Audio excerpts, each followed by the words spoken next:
Bonjour à toutes et à tous. C'est un honneur pour moi d'ouvrir cette conférence intitulée « Les îles intelligentes » qui va traiter de notre avenir, de notre développement par le numérique.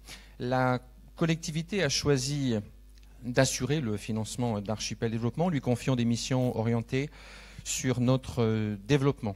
Concernant le numérique et la jeunesse, ces projets se traduisent avec fier SPM et l'élaboration du schéma d'aménagement numérique. Les objectifs du schéma directeur territorial d'aménagement numérique, sa démarche, elle prend appui sur le SDS, le schéma de développement stratégique 2010-2030, qui est finalement le socle de votre stratégie de développement sur l'archipel de Saint-Pierre et Miquelon, et le numérique en est une déclinaison, et non naturellement, aujourd'hui on s'inscrit dans l'œuvre du SDS 2010-2030. L'arrivée d'un cap sous-marin, c'est un élément clé, une ressource clé, mais ce n'est pas suffisant.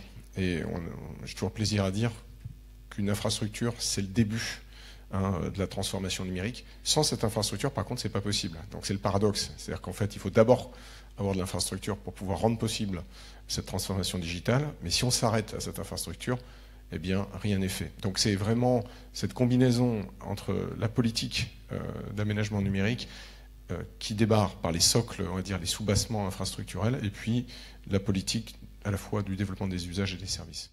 Un premier constat global, c'est qu'il y a deux mondes qui s'affrontent. L'ancien monde, qui est caractérisé par une culture statutaire, un mode de communication très hiérarchique, et puis un monde numérique qui est caractérisé par une attitude entrepreneuriale et un mode d'interaction très direct. Et ça, c'est très important d'avoir ça à l'esprit parce que lorsqu'on gère des projets, souvent on peut avoir les solutions techniques, mais il y a des forces en présence qui ont du mal à communiquer entre elles parce qu'il peut y avoir des décalages de langage, de génération, et souvent il y a des projets qui avortent à cause de ça. Et des innovations ne voient pas le jour aussi rapidement qu'elles le pourraient. On commence à voir de plus en plus de focus au niveau de la technologie et le secteur technologique, parce qu'on commence à réaliser que la technologie pour une île, c'est quelque chose qui est plus facile à faire l'exportation. Alors, tu n'as pas les mêmes coûts de distribution qu'on trouve avec d'autres produits. C'est vraiment plus facile de pouvoir exporter la technologie. Il faut aller chez l'un, chez l'autre, pour l'avoir. Lui, ce dont il aurait besoin, c'est peut-être un site, une application mobile, de tout ce qui peut exister sur Saint-Pierre et Miquelon, par exemple. Ça, on le renotera, ça fait partie des choses qu'on a déjà mis, mais c'est bien que ça soit appuyé par l'atelier, de systématiser la mise en place de réserves techniques. Il faut, de toute façon, dans l'avenir, constituer ce patrimoine qui est un patrimoine collectif. C'est passé de mode. Qu'est-ce qui empêche de le refaire ici ? C'est pas parce qu'à un moment on a décidé au niveau hexagonal que ça n'avait plus d'intérêt parce que le niveau était monté. Je ne crois pas que le niveau soit monté. On a juste perdu toute une frange qu'on a abandonnée, qui est la TPE et l'artisan. Le passeport pour l'économie numérique, oui, c'était il y a 10 ans. Refaisons-le. Pour nous, c'est une ouverture sur le monde. Rendre l'archipel plus visible et puis ramener du monde ici, faire visiter notre archipel. Nos projets à nous sont basés sur le réceptif touristique, donc effectivement pour attirer du monde, il faut être présent sur la toile et présent de manière dynamique et cohérente. C'est essentiel pour pouvoir faire avancer nos projets et en vivre. L'idée, c'est simplement de savoir où on va demain sur le territoire en termes d'emploi et de compétences. Simplement, aujourd'hui, les métiers du numérique n'existent, en tout cas ne sont pas aussi développés qu'ils pourraient l'être dans 5, dans 10 ans. Donc l'idée, c'est de voir effectivement quel est le possible demain sur l'archipel et comment faire en sorte, par la formation, par l'acquisition de compétences, de rendre Saint-Pierre et Miquelon actif et développé dans le secteur du numérique. Au niveau de l'information, pour les médias locaux, donc certaines interviews à distance qui sont difficiles à réaliser quand elles doivent se passer sur Miquelon. Il faut déjà qu'on ait des espaces de coworking, donc il y a des projets sur le territoire pour qu'on puisse mettre en corrélation les personnes qui veulent développer des choses ou seulement qui veulent travailler sur des petits projets.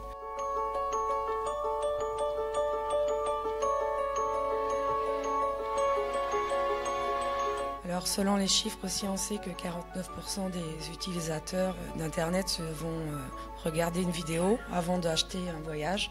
Donc c'est vrai qu'on pourrait aussi multiplier l'offre en vidéo, et notamment avec l'arrivée du streaming, tout ça qui va de plus en plus prendre de bandes passantes, je dirais. Donc ça serait aussi une piste à développer pour valoriser notre offre touristique. Donc ici, on va aller proposer tout le système en fait va être fait avec l'eau de mer. On va se différencier par rapport. Voilà, on est entouré de mer, donc nous on veut vraiment travailler avec le sel, l'eau de mer. On va avoir des bassins thalasso chauffés, sauna, bain nordique, hammam. Ici, on peut voir une image. On va avoir un sauna avec la brique de sel. Donc on va vraiment ici chercher le concept du sel, la mer, les bienfaits de l'halothérapie. Le jury a décidé de récompenser pour le prix Tourisme et Exportation Marion Huguetto pour son projet intitulé SPM Easy Stay. SPM Easy Stay est une plateforme de réservation en ligne qui verra le jour en avril prochain.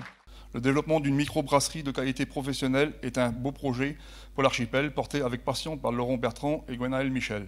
Donc nous sommes très heureux de recevoir ce prix de l'innovation dans la catégorie croissance verte. Ce prix est tout d'abord un encouragement à notre démarche. Alors, depuis qu'on a créé la brasserie, nous souhaitons maîtriser un maximum le gaspillage des ressources et les impacts environnementaux liés à l'activité de la brasserie. Donc le concept est le suivant, c'est créer un lieu d'échange et de vie et de cohésion dans le centre-ville de Saint-Pierre sous la forme d'un café solidaire. Donc un grand merci à tous et restez connectés pour nous suivre. Merci encore.